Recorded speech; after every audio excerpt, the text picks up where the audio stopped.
Hey everyone, welcome to our video on supply and demand. Today we're going to break down the two fundamental concepts that drive market economies and determine the prices of goods and services. That's right. Supply and demand are the backbone of economics. They show how buyers and sellers interact in markets and how prices are set. Alright, let's start with demand.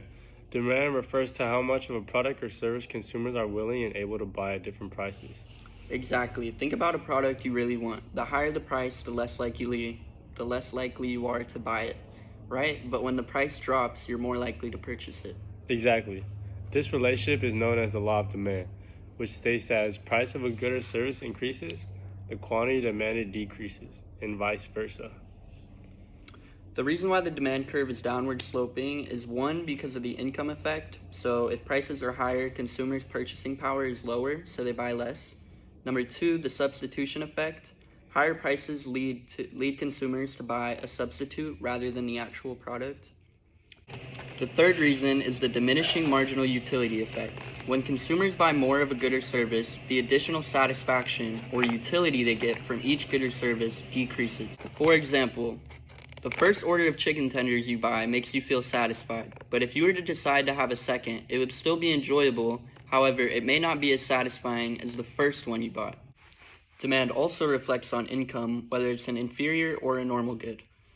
An inferior good demand decreases when income increases, and a normal good demand increases when income increases. Welcome to Tribe. Over here at Tribe, what we do is cold plunges, as you can see. And the normal price here at Tribe is $30 every time you visit. So if the prices were to increase to $50, as you can see in the graph, quantity demanded would go lower. So if we were to drop to $20, quantity demanded would go higher. So at a perfect rate of $30, quantity demanded is at a perfect rate to where people would come in and the business still runs. All right, so now we're going to talk about the 5 main shifters of the demand curve. So number one, consumer income. So if income rises, demand goes up. If income goes down, then demand pretty much goes down, pretty much purchasing power. And for expectation, just like an Apple iPhone, if consumers know that the Apple iPhone is going to be cheaper in a year, then they're not going to buy right now. They're going to wait for a year and then buy the Apple iPhone later. Number of consumers, if there's a lot of consumers, demand will go up, and then if there's less consumers, demand will go down. And taste and preferences, if people like this sort of thing, then people will tend to lean towards that, and vice versa. And price of a related good, so substitutes and complementary goods. If for example, a substitute good, if let's say if Coke rises in price, then people will probably buy a different soda brand, like, I don't know, Sprite. If Sprite is cheaper than Coke. For a complementary good, if the price of let's say milk goes up, people will probably buy less of cereal, because cereal and milk pretty much go together.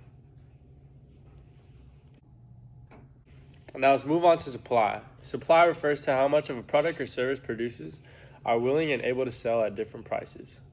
That's right. Producers are willing to supply goods when the price is higher because they can make more money, but if the price is too low, they won't produce as much.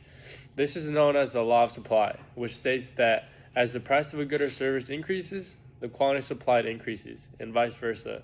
Also note that the quantity supplied of a good is directly proportional to the price of a good. Let's look at the supply curve. Going back to our example of chicken from Buffalo Wild Wings, if the price of chicken is high, producers are more likely to produce more. But if the price is low, producers will likely supply less. As seen on the graph, as price increases, quantity goes up. And as price decreases, quantity goes down.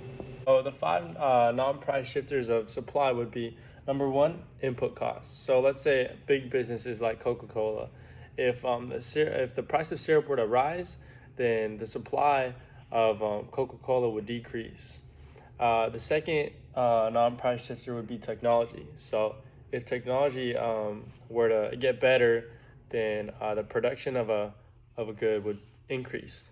Number 3 would be expectation. So if a business knows that the price would increase in the future, they would decrease their supply right now and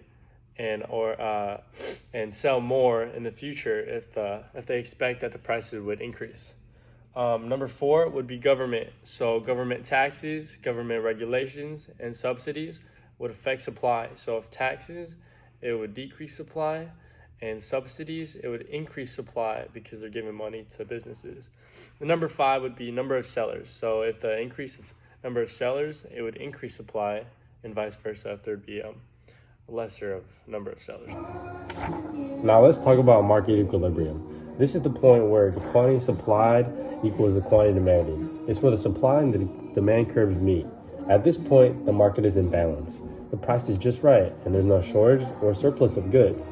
For example, let's say the market equilibrium price repeats as at $10. At this price, consumers want to buy exactly the same amount the producers want to sell.